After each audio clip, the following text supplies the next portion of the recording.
तो ऐसा देखते नहीं हम किसी योगी सन्यासी के पूरे परिवार में जो लोग रहते हैं उनमें आपस में कितनी खींचातानी चलती है।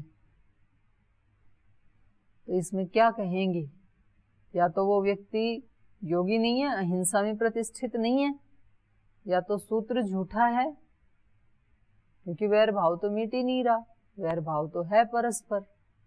तो वहां उस सूत्र का क्या अर्थ है, क्योंकि वो व्यक्ति भी उसको अहिंसा को अडॉप्ट करने के लिए तैयार होने चाहिए जो उसकी सन्निधि में रहते हैं। जब वो अपने गुरु के भाव को, अपने गुरु की बात को मानेंगे ही नहीं, तो फिर वो नहीं वैर भाव को समाप्त कर पाएंगे, ईश्वर भी समाप्त नहीं कर पाएंगे। सहायता करेगा ईश्वर कब, जब हम मुड़ना चाहेंगे तब।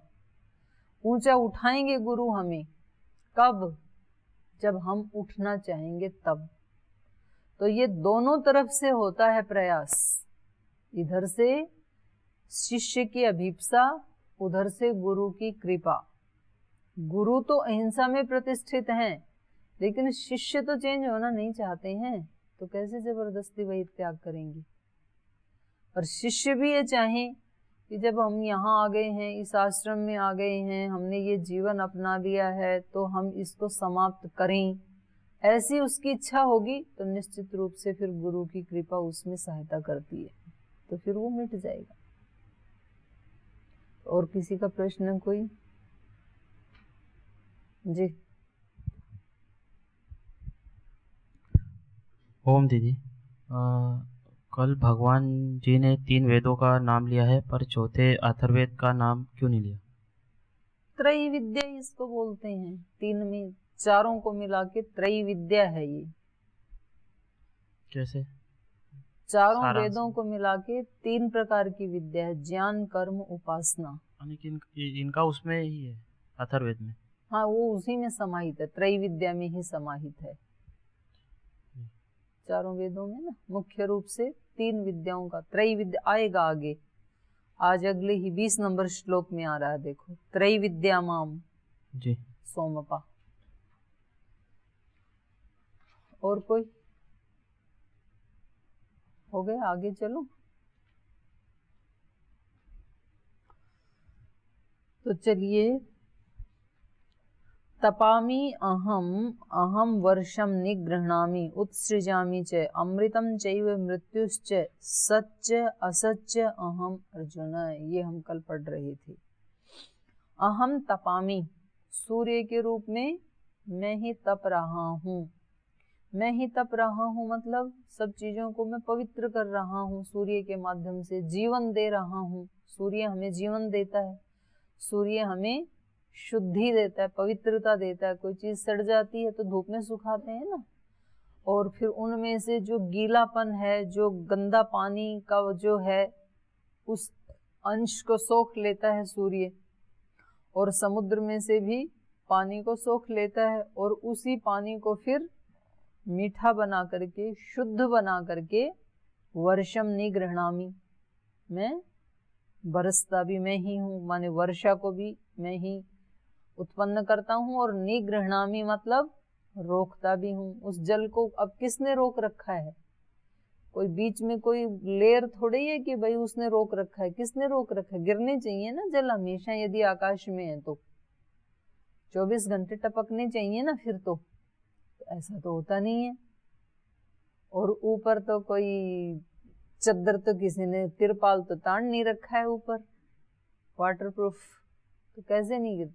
ईश्वर ही उसको निगृह्णामि, मैं ही उसको रोके रखता हूँ, और जब वो उसकी आवश्यकता होती है तो ऋतु काल में मैं उसको वर्षा देता हूँ। तो वर्षा के ऊपर भी निग्रह करने वाला मैं ही हूँ, उसको अपने कंट्रोल में रखने वाला मैं ही हूँ। उत्सृजामि च, और उसको जब समय आता है तो उसको छोड़ देने वाला। उत्सृजन माने छोड़ना, और निग्रहण मतलब पकड़ के रखना। तो उस जल को आकाश में ग्रहण करने वाला भी मैं ही हूँ, और उसको कब बरसाना है, कब उसको त्यागना है, उत्सर्जन करना है, उसको छोड़ने वाला भी, बारिश करने वाला भी मैं ही हूँ, माने मेरी ही शक्ति से हो रहा है ये। अमृतम चैव मृत्युश्च, अमृत भी मैं ही हूँ और मृत्यु भी मैं ही हूँ।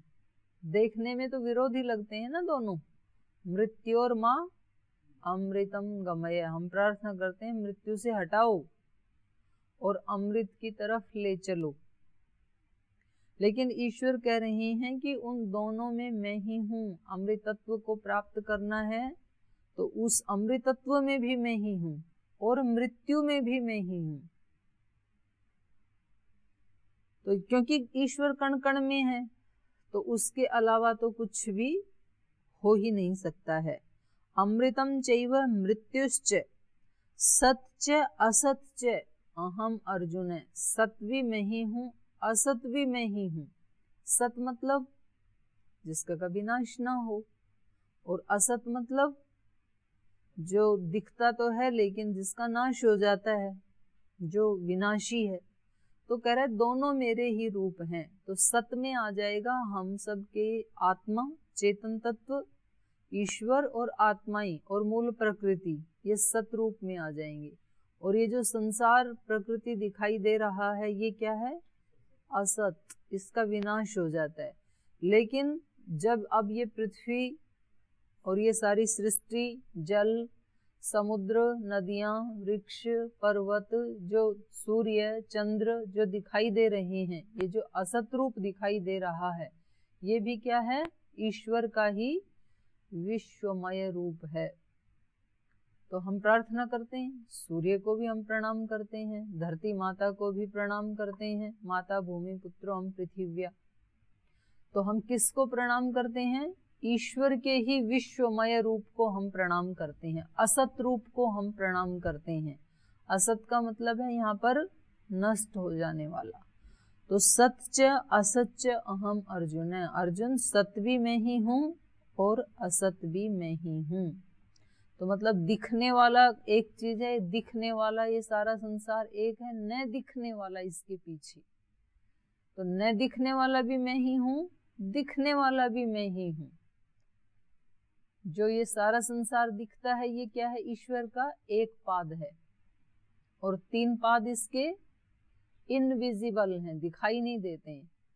तो वो दोनों में मैं ही हूँ। एक मेरा रूप विश्वमय है, एक मेरा रूप विश्वातीत है, एक रूप मूर्त है, एक अमूर्त है। मूर्तम च अमूर्तम च।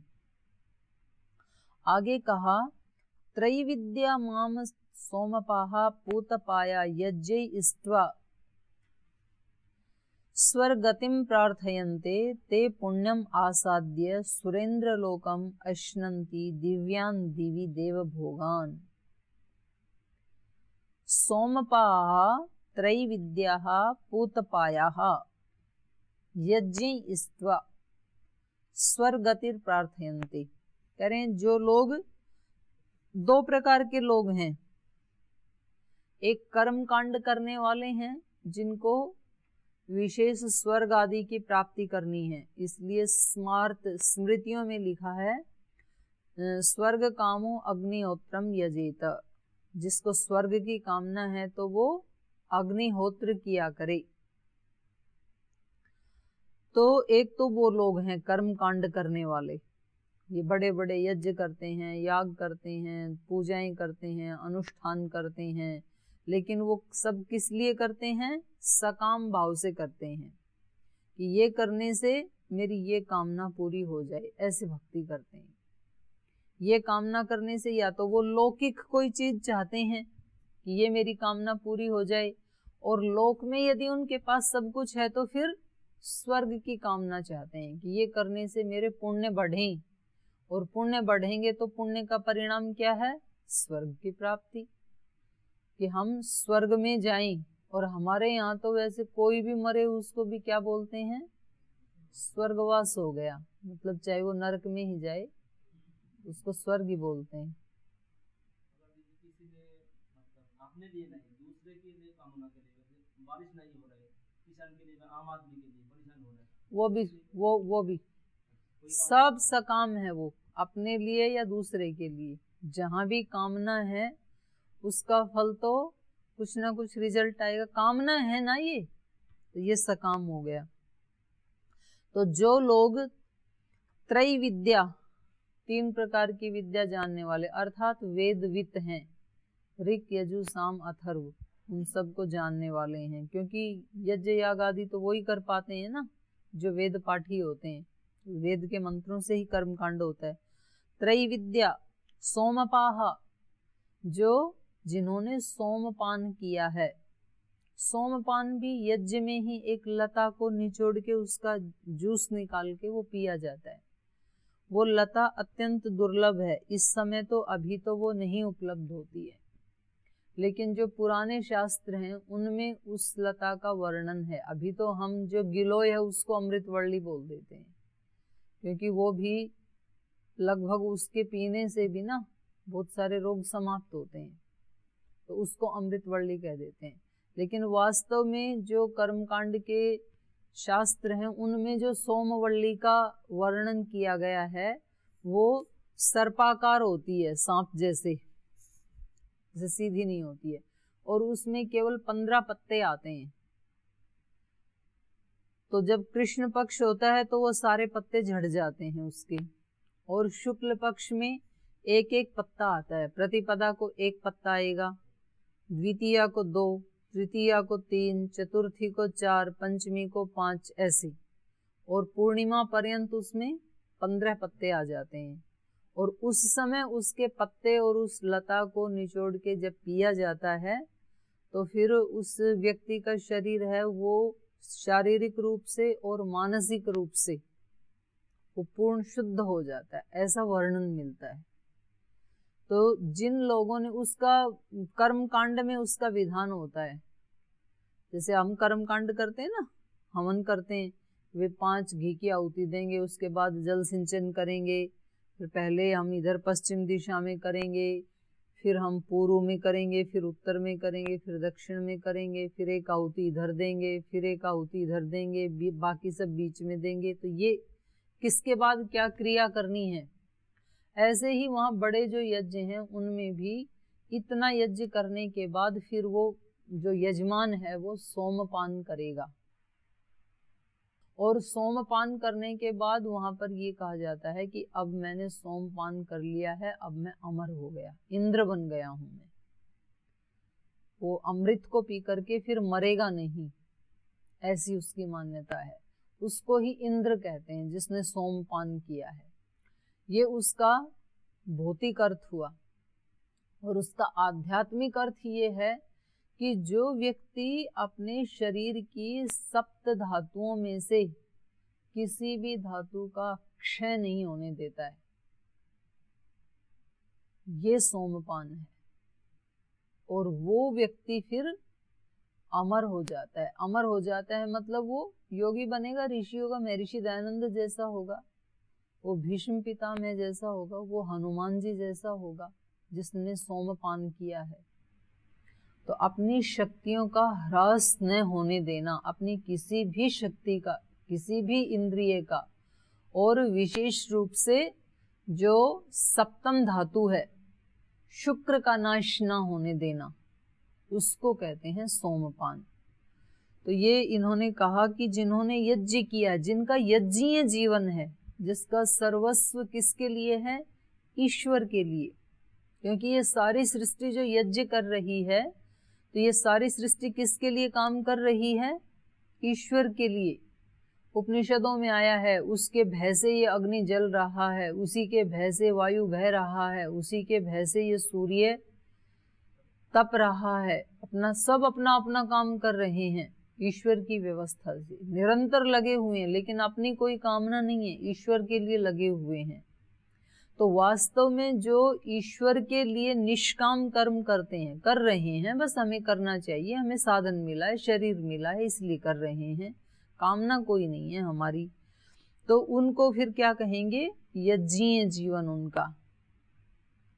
तो और यहाँ पर जो वर्णन किया जा रहा है ये स्थूल कर्म कांड का किया जा रहा है, जो बड़े बड़े यज्ञ याग करते हैं। तो कहा त्रैविद्या, जो त्रैविद्या को जानने वाले हैं, सोमपाह, सोमपान करने वाले हैं, पूतपायाः, जिन्होंने सोमपान करके अपने पापों को हटा दिया है। पूतपाया माने जो निष्पाप हो गए हैं, पाप रहित हो गए हैं, वे लोग यज्ञ इष्ट्वा, यज्ञ के द्वारा स्तुति प्रार्थना करके, यजन करके, इष्टि करके, यज्ञ इष्ट्वा माम मुझको स्वर्गतिम प्रार्थयन्ते, स्वर्ग में जाने के लिए प्रार्थना करते हैं। वो लोग जो कर्मकांडी हैं, जो वेद मंत्रों को जानते हैं, जिन्होंने सोमपान किया है और सोमपान करके जो निष्पाप हो गए हैं, बहुत पवित्रता का जीवन जीते हैं वो भी, तो जो निष्पाप हो गए हैं वो मेरी आराधना तो करते हैं, लेकिन किस भाव से करते हैं?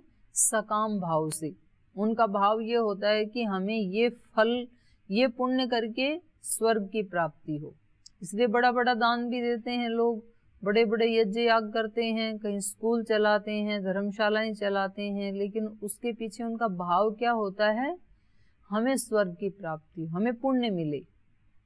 तो पुण्य को बढ़ा करके, जो बढ़ाने के लिए जो कर्म किए जाते हैं, उनके लिए कहा है कि ते पुण्यम आसाद्य, निश्चित रूप से पुण्य के फल स्वरूप उनको स्वर्ग की प्राप्ति होगी, उनको दिव्य भोगों की प्राप्ति तो होगी, क्योंकि उन्होंने पुण्य किए हैं।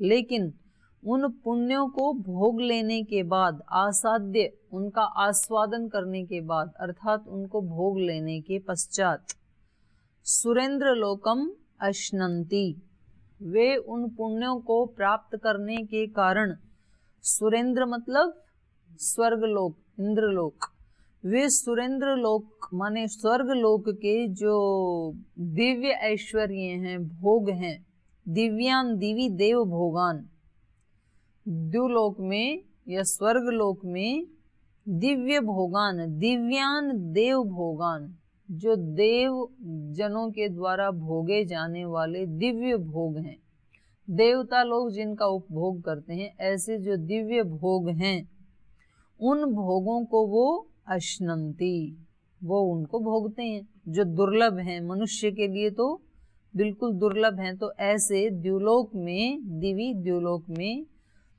दिव्य देव दुर्लभ भोगों को वो भोगते हैं, लेकिन वो मुक्ति को प्राप्त नहीं कर पाएंगे। जो इस प्रकार के कर्म करते हैं, सकाम कर्म करते हैं, तो उसका फल उनको स्वर्ग तो मिलेगा, दिव्य भोग तो मिलेंगे, लेकिन फिर उन भोगों को समाप्त होने के बाद उनको फिर आना पड़ेगा। तो वो अगले में कह रहे हैं, अगले श्लोक में, ते तं भुक्त्वा स्वर्गलोकं विशालम् क्षीणे पुण्ये मर्त्यलोकं विशन्ति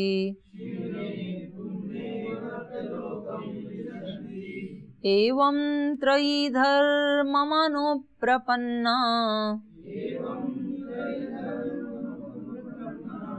गता गतं काम कामा लभन्ते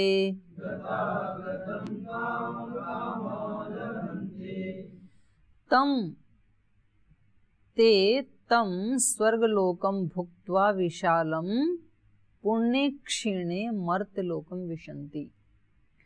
वे जो लोग हैं जो ऐसे यज्ञ याग आदि करते हैं, कर्म कांड आदि करते हैं, वे लोग तम विशालम स्वर्गलोकम भुक्त्वा, उस विशाल स्वर्गलोक को भोग करके, इस पृथ्वी लोक से भी वो विशाल है स्वर्गलोक, और कैसा है वो?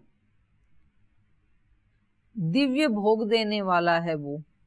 तो उस स्वर्ग लोक को भुक्त्वा, भोग लेने के बाद, क्षीणे पुण्य, जब उनके पुण्य क्षीण हो गए। आपको जब आप रेलगाड़ी में जाते हैं तो कितनी देर के लिए बैठने देते हैं अच्छी से अच्छी रेलगाड़ी में? जितना आपने किराया दिया है।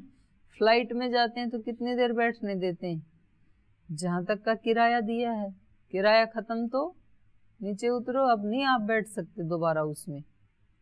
तो स्वर्गलोक में कितनी देर रुक सकता है व्यक्ति? जितना पुण्य किया है। पुण्य खत्म हुए तो बोले अब भागो, कल तक थी बस ये आपकी। जब आप स्वामी जी महाराज के साथ जाते हैं किसी गेस्ट हाउस में और स्वामी जी महाराज को दर्जा मिला है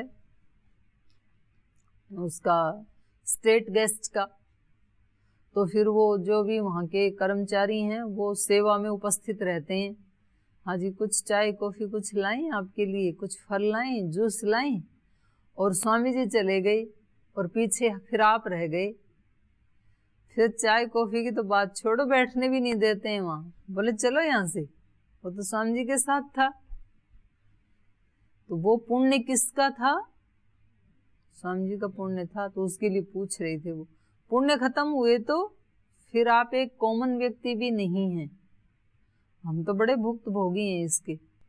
स्वामी जी महाराज के साथ जाते हैं तो जब तक स्वामी जी रहेंगे तब तक लोग इतना आदर सम्मान करते हैं, आगे पीछे घूमते हैं। और कभी ऐसे होता है कि स्वामी जी को अब आगे जाना है और हमें वापस हरिद्वार आना है, तो अब हमारा टिकट है कल सुबह का या आज शाम का, और स्वामी जी निकल गए आज सुबह सुबह। तो एक बार तो सचमुच ऐसे हुआ, वहाँ पर गुवाहाटी की बात है, जिसके घर में हम रुके थे, तो मैं और राकेश भैया थे। तो बोले बहन जी अभी थोड़ा टाइम है, तो वहाँ कोई संस्थान था, बोले चलो अपन तब तक वहाँ हो आते हैं, समय तो है ही, शाम को है अपनी ट्रेन। मैंने कहा ठीक है चलो, उनसे मिल आते हैं। हमारे दानदाता थे वो, उनका इंस्टीट्यूट था कोई। तो हम वहाँ गए, तो जब हम वापस आए तो सीधे हम अपने कमरे की तरफ जाने लगे जिसमें हम रुके थे। तो बोले, वो उनके नौकर ने बताया, बोल जी आपका वो वहाँ रखा है सामान गेट के पास। मैंने कहा क्यों? बोल जी वो तो दीदी का रूम था ना, तो दीदी ने शिफ्ट कर लिया अपने रूम में, मतलब उस घर की जिस बहन का रूम था। हे मेरे भगवान, अब हम कहाँ जाएं? शाम की ट्रेन है। तो हम अपना वहाँ से सामान उठा के किसी दूसरे कार्यकर्ता के घर में गए, उसको फ़ोन करके कि भाई हम 2 घंटे के लिए आपके घर आ रहे हैं। तो चलो उसने बड़े आदर सम्मान से बुलाया, खाना भी खिलाया। ये तो बोले स्वामी जी गए तो अब इनका सामान भी बाहर रखो, हाँ सामान भी कमरे में नहीं रहने दिया। ऐसे ऐसे भी महापुरुष मिल जाते हैं हमें, कुछ अच्छे भी मिलते हैं, दोनों ही प्रकार के हैं। वो स्वामी जी के जाने के बाद भी वैसे ही बिहेव करते हैं, वो पहुंचाते भी हैं स्टेशन पे या एयरपोर्ट पे, जैसे भी हमें जाना होता है। तो ये जो स्वर्गलोक वाले हैं, तो तब तक इस स्वर्ग में ये रह सकते हैं जब तक इनके पुण्य क्षीण नहीं हो जाते। तो जीवन में जब जब अनुकूलता मिले ना, तो समझ लेना पुण्य क्षीण हो रहे हैं।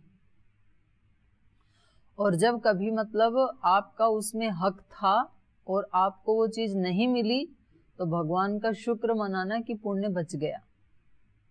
जैसे मान लो किसी को मंच पे बिठाया जाता है, फूल मालाएं पहनाई जाती हैं, गौरव किया जाए, और वो व्यक्ति उसके योग्य भी है, पर जब ये सारा हो गया तो उसका पुण्य तो लेस हो गया ना, उतना पुण्य उसने भोग लिया, तो पुण्य उसका क्या हुआ? क्षीण हुआ ना। और बाई चांस कोई भूल गए उसको मंच के ऊपर बुलाना, वो नीचे ही बैठा रह गया, वो व्यक्ति, उसका नाम भी नहीं लिया, उसको माला भी नहीं पहनाई, उसका सम्मान भी नहीं किया, तो फिर समझ लेना कि पुण्य बच गया। नष्ट होते होते हो, ये नष्ट होने वाला था, नहीं बुलाया तो अच्छी बात है। उस समय यदि झगड़ा किया तो सम्मान भी नहीं हुआ, पुण्य भी चला गया। फिर झगड़ा किया तो भी नष्ट हो गया। फिर झगड़ा करते हैं ऐसे, सबको बुलाया, मेरे को नहीं बुलाया, तो जो मंच संचालन करने वाला होता है ना, उसको पकड़ लेते हैं बाद में, बोला तेरे से बात कर लेते हैं, पहले सबका नाम ले रहे थे तो हमारा नाम लेने में क्या दिक्कत हो रही थी आपको? वो बोल जी गलती से भूल गया मैं, तो फिर बड़ा झगड़ा हो जाता है। तो हम जब जब भी अतिरिक्त सुख का उपभोग करते हैं तो समझ लो हमारे पुण्य को क्षीण हो रहा है, तो फिर और ज्यादा पुण्य बढ़ाना है। तो उसका ये अभिप्राय नहीं है कि भाई फिर नहीं तो फिर व्यवहार ही नहीं चलेंगे, पर जब वहां बैठे हैं तो ये निश्चित है कि पुण्य क्षीण हुआ है, तो अब उससे डबल ट्रिपल और करना है। तो ये लोग इनके बारे में बता रहे हैं, ते वे लोग पुण्य बढ़ाने वाले लोग, तम विशालम स्वर्गलोकम भुक्त्वा, उस विशाल स्वर्गलोक को भोग लेने के पश्चात पुण्य क्षीणे, उनके पुण्य क्षीण होने पर फिर कहाँ आते हैं? मर्त्यलोकम विशन्ति, फिर मृत्युलोक में ही प्रवेश करते हैं। तो फिर घूम फिर करके कहाँ आना पड़ेगा? घर ही आना पड़ेगा, यहीं आना पड़ेगा, फिर वही चांस मिलेगा। एवं त्रयी धर्मम अनुप्रपन्ना गता गतम काम कामा लभन्ते। तो इस प्रकार से त्रयी धर्मम, 3 प्रकार के जो वेदों में धर्म बताए हैं, ज्ञान, कर्म और उपासना। एवं त्रयी धर्मम अनुप्रपन्ना, उन 3 धर्मों की शरण में गए हुए, ज्ञान, कर्म और उपासना से जो कर्म कांड करते हैं स्वर्ग लोक के लिए, तो इन 3 प्रकार के वेदोक्त धर्मों की शरण में जो गए हुए हैं वे लोग गतागतम काम कामा लभन्ते। गत और आगत अर्थात आवागमन, मृत्यु और जन्म। गतागतम काम कामा, कामनाओं की कामना करने वाले, काम कामा, कामनाओं की कामना करने वाले। कैसी कामना? स्वर्ग की कामना, उस स्वर्ग की कामना करने वाले। तो ये जो लोग हैं ये किसको प्राप्त करते हैं? फिर गतागतम लभन्ते, आवागमन के चक्र को प्राप्त करते हैं। पुण्य करते हैं, फिर स्वर्ग लोक का उपभोग करते हैं, फिर इनके उपभोग समाप्त हो जाते हैं, फिर पृथ्वी लोक पे आते हैं, फिर कुछ पुण्य करते हैं, फिर स्वर्ग जाते हैं, फिर वो खत्म होने पे फिर वापस आ जाते हैं। तो ये आवागमन का चक्र चल रहा है, लगा हुआ है, इससे छुटकारा नहीं होता है। फिर आगे, अनन्याश्चिन्तयन्तो मां ये जनाः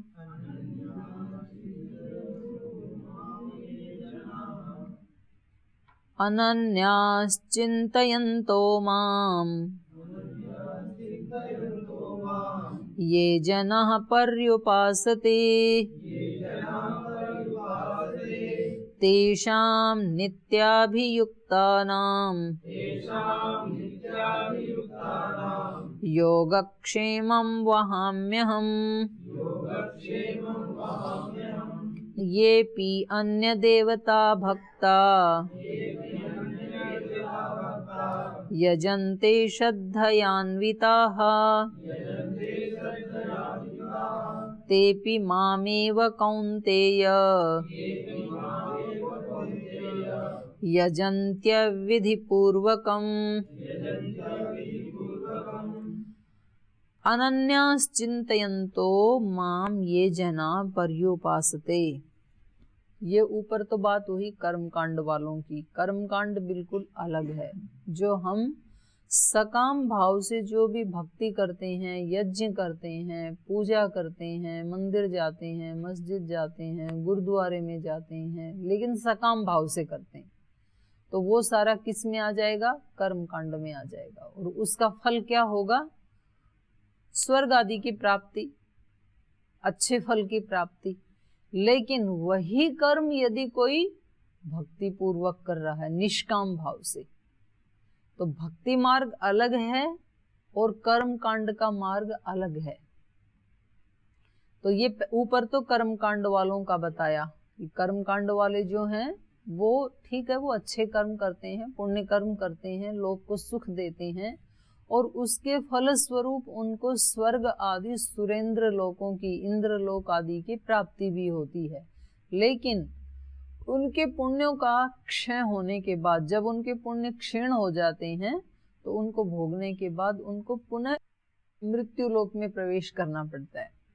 लेकिन जो भक्ति मार्गी हैं, कोई कामना नहीं रखते हैं और वो निष्काम भाव से भक्ति करते हैं, उनकी क्या गति होती है वो फिर इस श्लोक में बताई गई है। तो उनको कहा अनन्य, जो अनन्य रूप से, अनन्याश्चिन्तयन्तो माम ये जना पर्युपासते, जो लोग अनन्य चित्त होकर के मेरी उपासना करते हैं, तेषाम नित्य अभियुक्ता नाम, तो नित्य जो अभियुक्त हैं उनका योगक्षेमम वहाम्यहम्, उनके योगक्षेम का मैं स्वयं वहन करता हूँ। तो इसका विस्तार से कल वर्णन करेंगे। आज पाठ को यहीं विराम देते हैं।